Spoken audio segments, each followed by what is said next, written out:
Breaking news 2024 সালে টি-20 বিশ্বকাপের জন্য অবশেষে সবার শেষে পাকিস্তানের আগে বাংলাদেশ স্কোয়াড ঘোষণা করলো।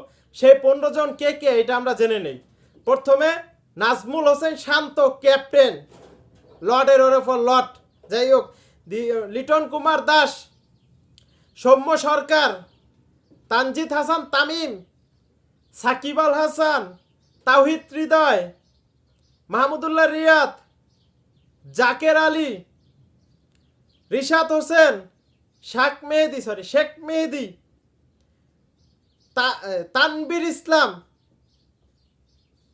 তারপরে শরীফুল ইসলাম, মোস্তাফিজুর রহমান, তাসকিন আহমেদ ভাইস ক্যাপ্টেন এবং তানজিদ হাসান সাকিব।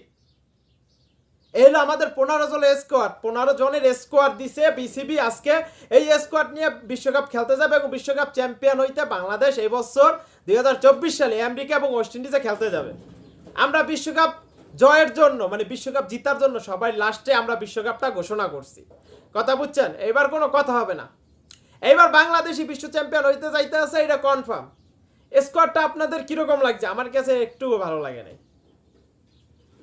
একটুকু ভালো লাগে না। এই জায়গায় আমি দেখতেছি 2-3টা প্লেয়ারই অফ ফর্মে তাদের রেখে দিছে। যেমন নাজমুল হোসেন শান্ত বর্তমানে অফ ফর্ম, তার ফর্ম নাই বলতে চলে, তিনি ক্যাপ্টেন দলের।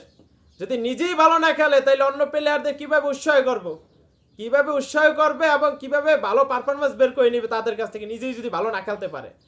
আমাদের বিশ্বকাপ স্কোয়াড আবারও বলি, অধিনায়ক নাজমুল হোসেন শান্ত, লিটন কুমার দাস, সৌম্য সরকার, তাওহিদ হৃদয়, সাকিব আল হাসান, তানজিদ হাসান তামিম, মাহমুদুল্লাহ রিয়াদ, জাকের আলী, রিশাদ হোসেন, শেখ মেহেদি, তানবীর ইসলাম, শরীফুল ইসলাম, মোস্তাফিজুর রহমান, তাসকিন আহমেদ, তানজিদ হাসান সাকিব। এই হলো আমাদের 15 সদস্য একটা স্কোয়াড ঘোষণা করছে। সবাই কিন্তু এর আগে 1 মাস আগে বা 15 দিন আগে সবার স্কোয়াড ঘোষণা করে দিছে। এমনকি নেদারল্যান্ড কন, ওমান কন, ফোমান কন, যাই হোক, ছোট ছোট দলের সবাই স্কোয়াড ঘোষণা করে। শুধু বাকি ছিল বাংলাদেশ তো আজকে স্কোয়াডটা ঘোষণা করে দিছে। এই দল নিয়ে আমরা বিশ্ব চ্যাম্পিয়ন হইতে যাইব এই বছর। বাংলাদেশ বিশ্ব চ্যাম্পিয়ন হয়ে এবার পাপনদারে দেখাই দিবে, আর হাতুরু সিং এই বছর দেখাই দিবে, ফাড়াইয়া লাইবে।